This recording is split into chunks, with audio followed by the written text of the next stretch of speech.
நண்பர்களே, நீங்கள் பழங்கால கோவில்களுக்கு போயிருப்பீங்க. அங்கெல்லாம் அதிக மருத்துவ குணம் கொண்ட தாவரங்கள் இருக்கிறத பார்த்துருப்பீங்க. அவைகளுக்கு பேர் என்ன? அவைகள் ஏன் அங்கு இருக்கின்றன? அவைகளுக்கு தல தாவரங்கள் என்று பெயர். அந்த பகுதியிலேயே அதிக மருத்துவ குணம் கொண்ட தாவரங்களாக அது இருக்கும். அதனால் கோயிலில் கொண்டாந்து வச்சு பாதுகாத்தாங்க. தமிழர் மரபில் கோவில் என்பது வெறும் வழிபடும் இடம் மட்டும் கிடையாது. அந்த பகுதி மக்களின் மொழி, இசை, கலை, கலாச்சாரம், பண்பாடு, செல்வம், அரசியல், மருத்துவம், வரலாறு, இப்படி ஒட்டுமொத்த வாழ்வியலின் பொத்தி பாதுகாத்த ஒரு பழங்கால நூலகம்தான் கோவில்.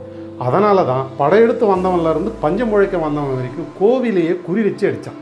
ஒருத்தவன் கோயிலும் சாமியும் எழுந்து போடா வெளியான்னா, இன்னொருத்தவன் அங்கே ஏண்டா போய்கிட்டு அதெல்லாம் ஆகாத வேலைன்னா. ரெண்டு பேருக்கும் நோக்கம் ஒன்று தான். நம்ம அங்கே போனோம் அப்படின்னா நம்ம யாருன்னு தெரிஞ்சுப்போம். அது நடந்துடவே கூடாது. இறைவன் என்பவன் வணங்க வேண்டியவன் அல்ல, உணர வேண்டியவன்.